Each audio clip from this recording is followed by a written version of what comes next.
10여 년 전에 3년 정도 만성 어지럼증을 겪었다고 하셨는데요.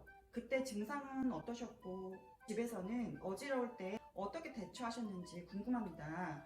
네, 한 3, 4년 정도 어지럼증이 있었고요. 저는 특히 이제 눈이 많이 어지러운 느낌이 있었고, 심할 때는 컴퓨터 화면을 보기가 좀 어려울 정도였고요. 아이를 키우다 보니까 마트나 키즈 카페 같은 데 자주 갔었는데, 이렇게 복잡한 장소에 있으면 특히 더 어지러웠어요. 걸을 때 갑자기 땅이 좀 푹 꺼지는 느낌이라든가 이런 느낌도 있었고, 머리가 멍해지기도 하고, 또 머리에 압력이 찬 것 같기도 했습니다. 특히 이제 장 보러 갔을 때가 가장 좀 심했고, 일상생활 중에 자주 느낄 때는 설거지 할 때처럼 머리가 이렇게 자잘하게 계속 흔들리면은 조금 좀 어지러워지면서 이제 머리가 멍해지는 그런 증상이 있었어요. 어지러워서 설거지를 못하겠다고 했으면 아내가 이해를 하지 않았을까요? 아, 네. 아이가 아주 어렸을 때라서 아내도 이미 육아로 많이 지쳐 있는 상태였습니다. 집안이 이제 좀 총체적 난국이었죠. 너무 힘들 때는 그래도 설거지 안 했고요.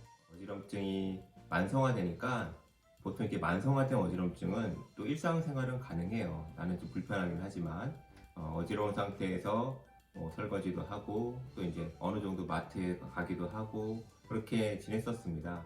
그러면서 이제 이런저런 치료법을 찾아다녔죠. 그때 하셨던 치료법이나 집에서 하셨던 운동이 특별히 있으셨나요? 치료는 정말 뭐 안 해본 것이 없을 정도로 해봤는데 거기에 대해서는 좀 나중에 다시 말씀드리기로 하고요. 이제 운동에 대해 하자면은 어지럼증 초기라든가 아니면 좀 괜찮아졌다가 다시 어지러울 때 이럴 때 굉장히 마음이 좀 심란하고 힘듭니다. 이럴 때 좀 지푸라기라도 잡는 심정으로 전정 제어 훈련, 뭐 눈을 이렇게 움직이는 운동이라든가 이런 것들을 했었는데요. 사실 해보시면 이걸 한다고 빨리 좋아지는 것도 아니고 또 굉장히 좀 지루한 면이 있어요. 저는 그거를 지속적으로 하지는 않았던 것 같아요. 결국 이제 나중에 저한테 효과가 있는 한약이나 치료법들을 찾게 되었고 그러면서 이제 전정 재활 훈련을 자연히 하지 않게 되었습니다. 그러면 환자들에게는 재활 운동을 권유하지 않나요? 해도 나쁠 건 전혀 없습니다. 오히려 하시면 굉장히 좋죠. 그러나 이제 전동 재활 운동을 하지 않는다고 낫지 않는다고 생각은 하지 않고요. 이거 해보시면 알겠지만 좀 굉장히 지루하고 할 때 더 어지럽기도 하고 그래서 좀 지속적으로 하는 분을 거의 좀 못 봤어요. 건강한 사람도 이제 안 하던 운동을 하면은 꾸준히 하는 게 어렵지만 전정 재활 훈련은 정말 재활의 의미 외에는 또 다른 재미를 찾을 수 없기 때문에 특히 더 그렇습니다. 저는 좀 지속적으로 하려면은 오히려 이제 평소에 하셨던 운동의 강도를 조정해서 하시기를 좀 권유드리는 편이고요. 해당 운동을 하면 나름 재미도 있고 몸도 건강해지고 또 지속적으로 할 수 있기 때문이에요. 사람마다 다르겠지만 전정 재활 운동에 있어 좋은 종목을 선택한다면 딱 하나만 선택한다면 뭐가 있을까요? 하나만 하면 좀 어려운데요.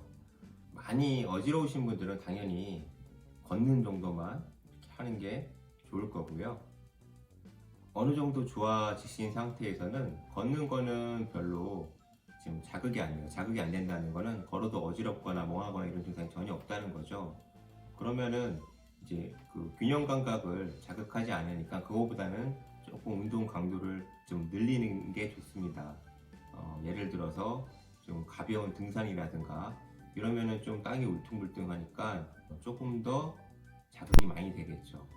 더 좋아지시거나 할 때에는 예전에 구기 종목 같은 걸 원래 하셨다면 그런 것을 조금씩 해보는 것도 도움이 돼요. 예를 들어서 탁구라든가 배드민턴, 테니스 이런 것들은 공이 이제 빠르게 움직이는 것을 보면서 몸도 같이 협응 그 운동을 해야 되기 때문에 조금 난이도가 있는 재활 훈련에 속한다고 볼 수 있습니다. 네, 말씀 감사합니다. 마지막으로 하실 말씀 있으실까요? 없습니다. 네, 감사합니다.